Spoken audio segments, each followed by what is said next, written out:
Okay, the marketing mix screen is a very, very important, commonly used screen within the simulation. Here is where you'll make decisions about all your brands in your portfolio. You'll make decisions about pricing, production, advertising expenditures, and positioning, as well as targeting on these screens. So let's just look at one quick example here. Team S has the product Soft. If you click here on Soft, and you go into here and it shows you all these screens. So the first screen, the first box is this one right here, production. This is where you're going to enter your number of units you want to produce for the next period, and this should be based on estimated demand according to your calculations. Okay, it's useful in the fact that it tells you above or off to the right how many units you sold last period and how many units left over. So it should help you determining what your number should be. Okay, price, here you're going to set your manufacturer or your suggested selling price, your suggested retail price, that is. Okay, so this is the price that your product will start out at before the retailers take a discount and before distribution margin comes into effect. So it tells you here what the price was the last period. Also note with all decisions that if you don't change a number, it will automatically default to what the number was last period. So when you open the simulation to this new period, if you see 201 entered here, that's there because that's the number that was entered in the previous period. Okay, advertising. This is where you're going to make decisions about advertising media and research expenditures. So advertising media basically is getting the message broadcast out into the environment. Okay, so basically the more money you spend here, the greater the awareness of your brand is going to be. So basically think about advertising just on TV versus TV, radio versus TV, radio, social media. The more money you put here, the more prevalent your ads and messages are going to be, the more people are going to see them, the greater that's going to boost your brand awareness. Okay. Now, advertising research is a little bit different. Advertising research dollars go to the advertising research team to go out and gather information about your targeted markets, therefore to allow the company to make more efficient, better messaged ads. Okay, so it's kind of like doing studying for an exam. If you don't study for an exam and you just go and do it, you don't know what's on it, you're not going to do very well. Kind of the same thing here. You know, if you don't understand your market, then the ad that you create may or may not be effective. So this money is used to help make the ad more effective. Okay.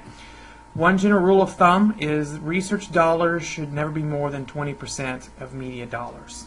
Okay, so for every 1,000 that you spend on media, you should never spend more than 200 on research. Okay, just there's some diminishing returns that come into play at some point.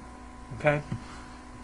Below that, we have basically, this is where you do targeting, the targeting part of marketing here. You're going to allocate your efforts across the 5 segments, and basically here you're just going to enter in numbers as percentages. So you can, like this team has done, you can devote your entire focus to one segment, or you can break it up across segments however you would like. So the rationale is yours, but this is where you do that. Okay, so the more influence or the heavier targeted you are in a particular segment, the more money as part of your advertising, media, and research is going to be devoted towards that particular segment. Okay, so you want to consider being very targeted.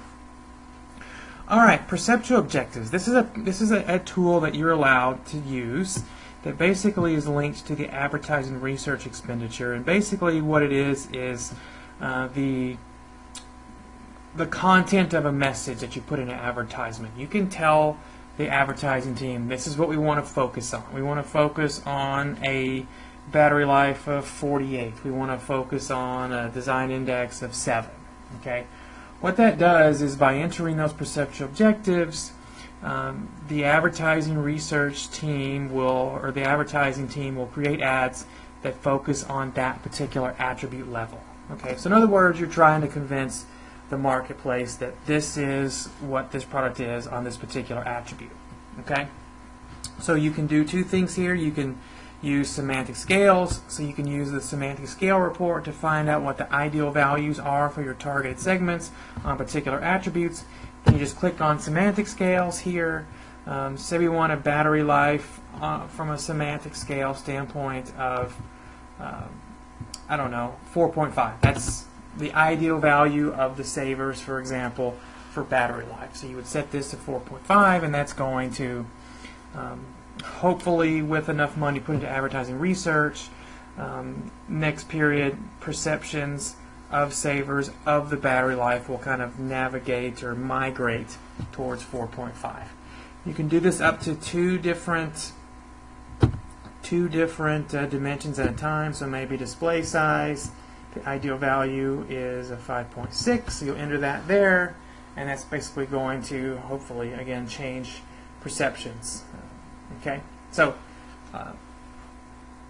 to kind of rehash, kind of tie it back into the real world.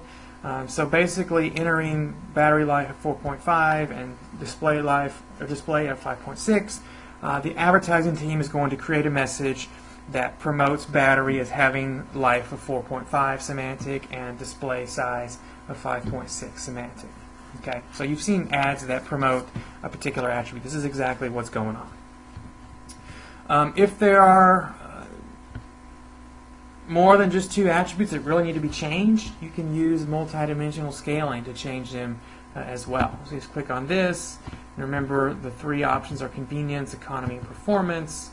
If you know that convenience, ideal convenience is -7, you put that there. If you know that ideal economy is -13, you put that there, and it's going to do the same thing as semantic scales, but instead of focusing on specific attributes, it's going to focus on those multidimensional scale items: economy, performance, and convenience. So that's what you do on the marketing mix